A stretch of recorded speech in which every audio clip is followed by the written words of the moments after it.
Assalamualaikum warahmatullahi wabarakatuh. Pada kesempatan ini kita akan belajar mengenai regresi linier sederhana. Dan tentunya pada mata kuliah kita yakni mata kuliah ekonometrika yang diampu oleh Bu Dr. Lina Susilowati SEME. Di sini kami dari kelompok 1 beranggotakan 4 anak. Yang pertama ada Erva Puspita Rahayu dengan NIM 18-2013. Yang kedua ada Dimas Maulana dengan NIM 18-2022. Yang ketiga ada Wulandari Romadona dengan NIM 18-2030. Dan yang terakhir ada Neni Nur Hidayati dengan NIM 18-2036. Untuk yang pertama, materi regresi linier sederhana akan disampaikan oleh Saudara Dimas Maulana. Saya Dimas Maulana dengan NIM 18-2022. Di sini saya akan menjelaskan tentang regresi linier sederhana. Nah, untuk regresi linier sederhana ini digunakan untuk melihat pengaruh satu variabel bebas terhadap variabel terikat. Untuk syarat uji regresi linier sederhana yaitu ada dua. Yang pertama valid dan reliable, yang kedua normal dan linier. Nah, untuk model regresi linier sederhana ada keterangan rumus sebagai berikut. Yang pertama yaitu Y sama dengan alfa ditambah Bx. Nah, untuk keterangan rumus di atas itu merupakan Y-nya itu variabel terikat, alfanya konstanta regresi, untuk Bx-nya nilai turunan atau peningkatan variabel bebas. Untuk dasar pengambilan keputusan itu juga dibagi menjadi dua. Untuk yang pertama yaitu membandingkan nilai signifikasi dengan nilai probabilitas 0,05. Nah, yang pertama, jika nilai signifikasi lebih kecil 0,05, artinya variabel X berpengaruh terhadap variabel Y. Nah, jika nilai signifikasi lebih besar 0,05, artinya variabel X tidak berpengaruh terhadap variabel Y. Nah, untuk yang kedua yaitu membandingkan nilai T hitung dan T tabel. Nah, untuk yang pertama, jika nilai T hitung lebih besar dari T tabel, maka variabel X berpengaruh terhadap variabel Y.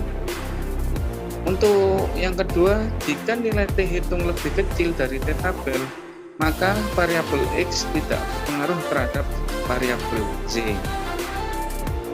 Untuk yang selanjutnya akan saya jelaskan atas nama Erva Puspita Rahayu dengan NIM 18-2013.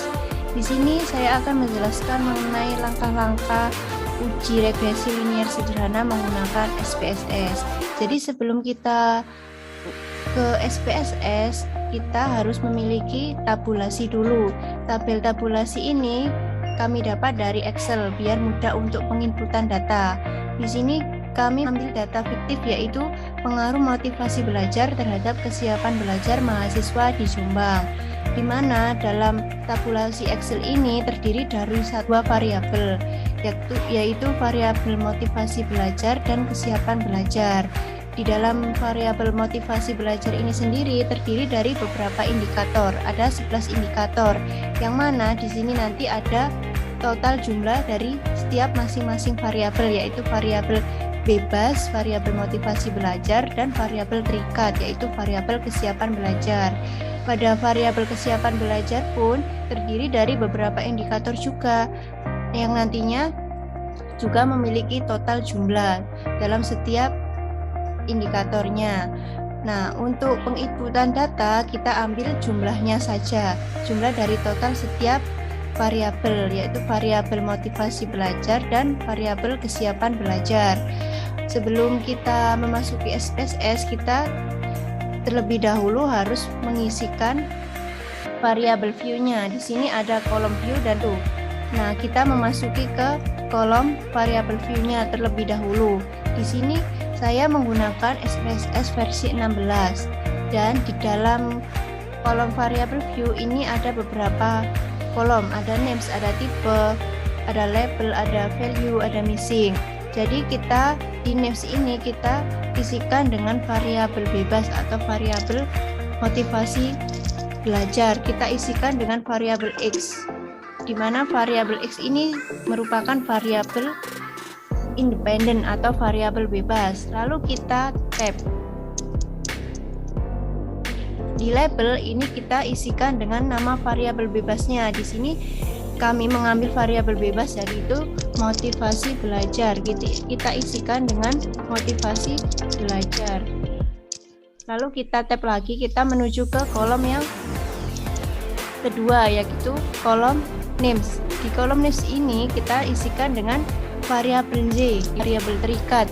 Lalu kita tabkan lagi, di kolom label kita isikan dengan nama dari variabel Z itu sendiri yaitu variabel kesiapan belajar. Kalau sudah begini, kolom variabel view berarti sudah selesai karena kita menggunakan uji regresi linear sederhana di mana hanya memiliki satu variabel X dan variabel Z. Lalu kita menuju ke data view. Di dalam data view ini sudah tertera di atas kolom ini ada variabel X dan variabel Y. Jadi kita tinggal menginput data. Nah, untuk menginput data kita menggunakan data yang ada di tabulasi Excel. Data dari masing-masing variabel yaitu variabel motivasi belajar dan variabel kesiapan belajar. Untuk yang variabel X atau variabel motivasi belajar kita ambil dari total responden. Di sini kami memiliki 80 responden. Jadi kita input yang totalnya saja. Kita input total datanya sebanyak 80 responden. Lalu kita copy, kita salin di sini.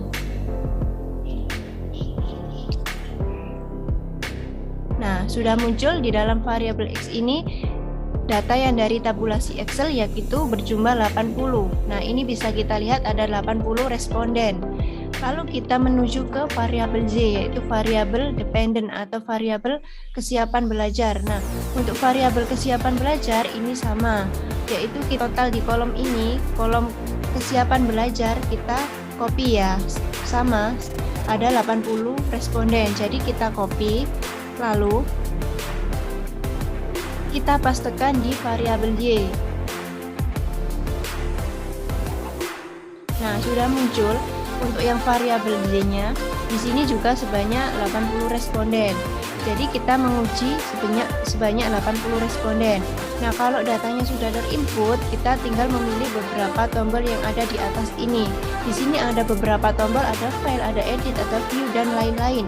Kita harus memilih tombol analyze. Di tombol analyze ini juga terdiri dari beberapa pilihan yang tentunya disesuaikan dengan jenis data yang kita uji. Ketika kita akan menggunakan uji regresi linear sederhana, maka kita harus memilih yang pilihan regression. Lalu di dalam pilihan regression ini juga ada beberapa pilihan juga. Kita pilih yang linear karena kita menguji regresi linear ya. Kita pilih yang linear. Nah, kalau linear ini sudah terpilih, maka kita masukkan masing-masing variabel X dan variabel Y ini ke dalam beberapa kolom.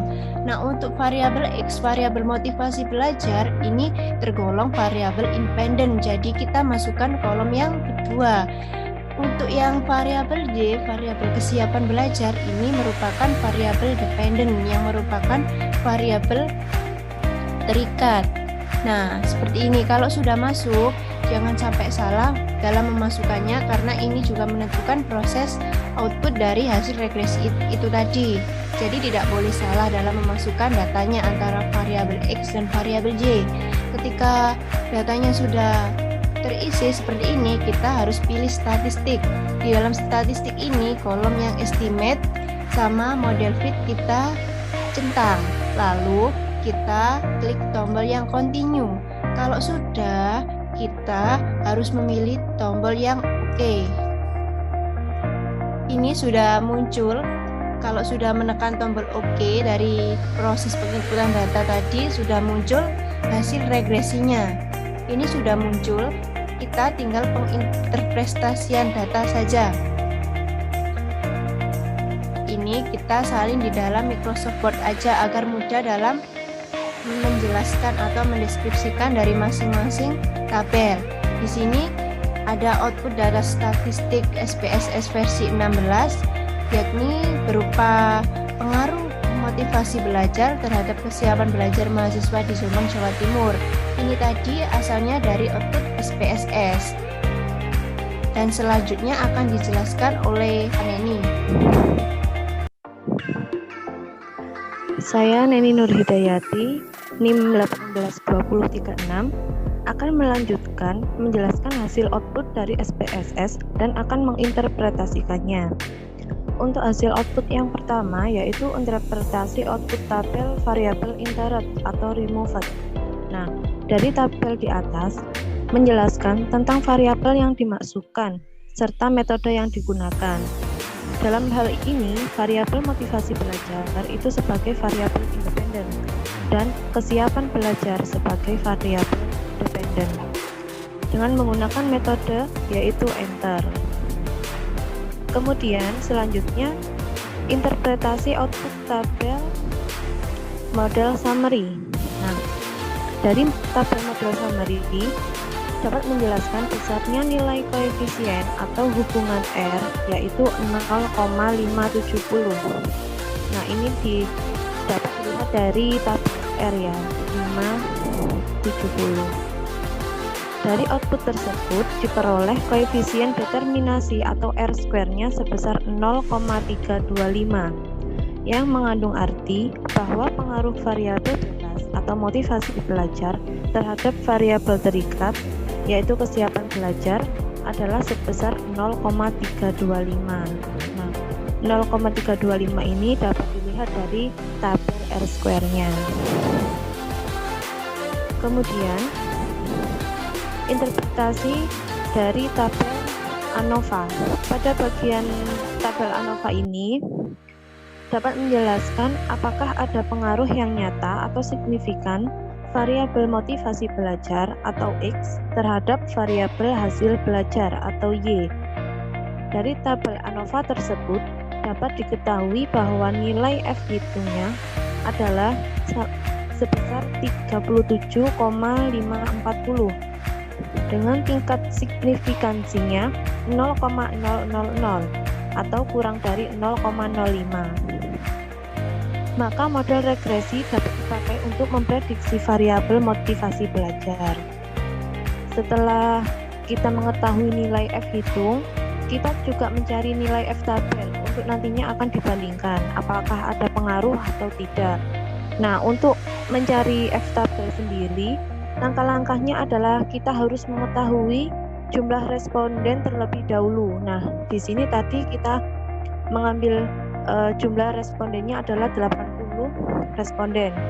Kemudian untuk probabilitas atau signifikasinya sebesar 0,05 DF1 atau tabel pembilang, artinya jumlah variabel bebas. Di sini jumlah variabel bebasnya ada 1. Untuk DF2 atau penyebut dapat dicari dengan rumus N dikurangi K dikurangi 1 sama dengan 80 dikurangi 1 dikurangi 1 yaitu sama dengan 78. Nah, N sendiri tadi adalah jumlah responden dan K-nya itu jumlah variabel bebas.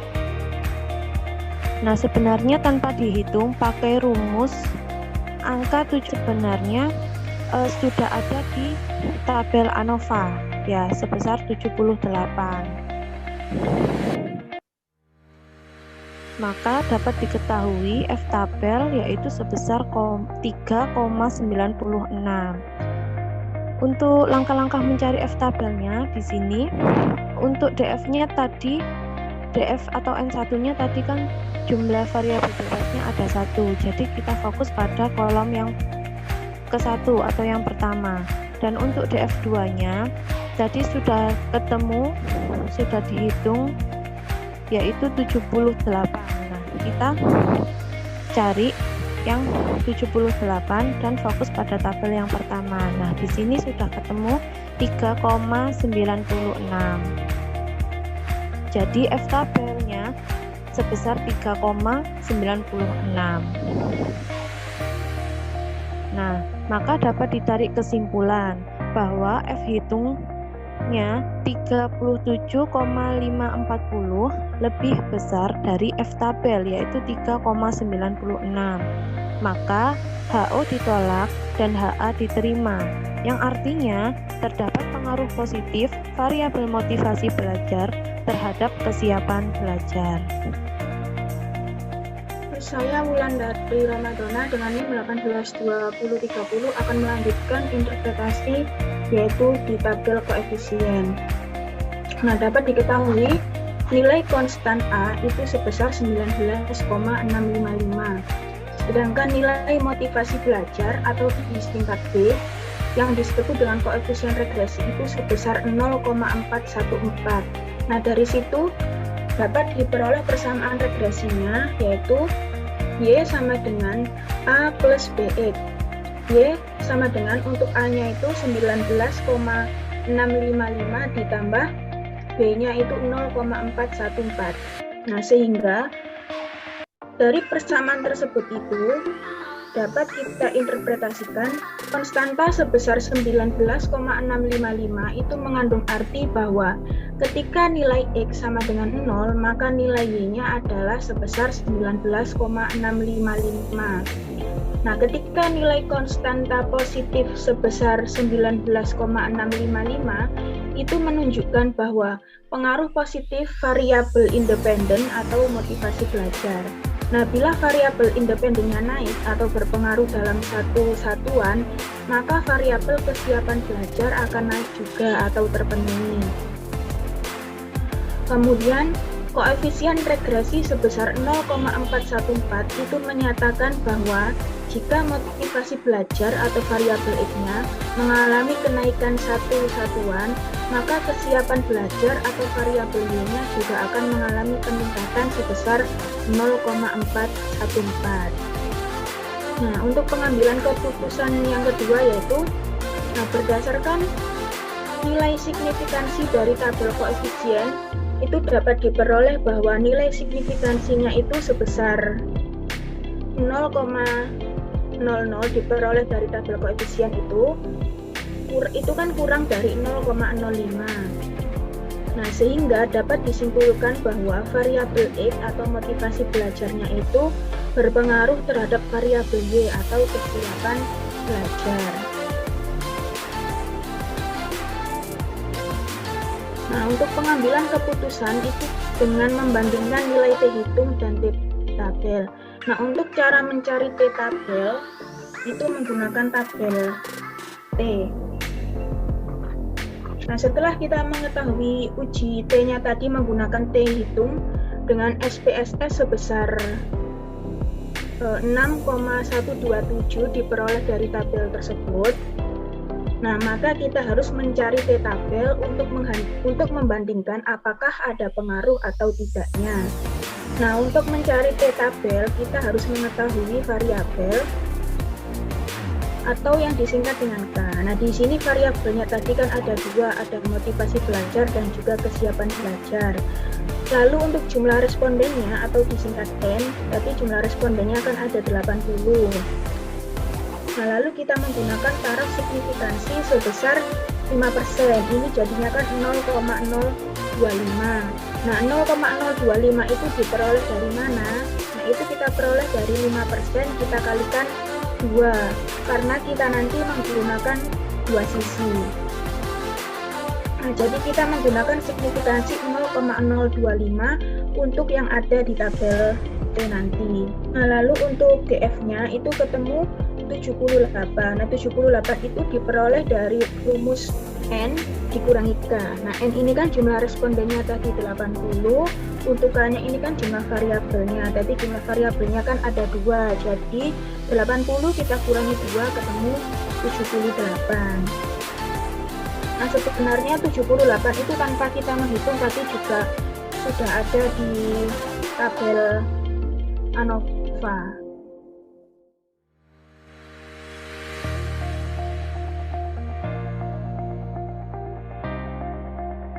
Nah, lalu kalau sudah begini kita akan menuju ke T tabel.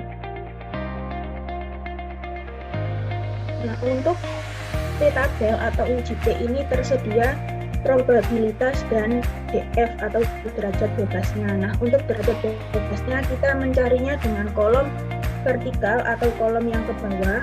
Untuk probabilitasnya atau signifikansinya ini kolom yang horizontal atau mendatar. Untuk probabilitasnya kita yang 0,025. Nah, lalu bagaimana untuk mencarinya? Nah, tadi kan sudah mengetahui taraf signifikansinya sebesar 0,025. Nah, kemudian kita cari kolom yang horizontal atau kolom yang di atas itu sebesar 0,025. Nah, itu kan 0,025, kemudian kita tarik ke bawah sejumlah DF-nya. Nah, DF-nya tadi kan 78. Nah, lalu ketemulah angka T hitung sebesar 1,99085. Nah, jadi dapat ditarik kesimpulan bahwa T hitungnya tadi adalah sebesar 6,127, itu lebih besar dari T tabel, yaitu sebesar 1,99085. Nah, di sini berarti bahwa HO-nya ditolak dan HA-nya diterima. Nah, jadi terdapat pengaruh positif antara variabel motivasi belajar terhadap variabel kesiapan belajar. Nah, itulah penjelasan kelompok kami mengenai uji regresi linier sederhana. Semoga dalam video ini dapat memberikan manfaat bagi kita semua. Assalamualaikum warahmatullahi wabarakatuh.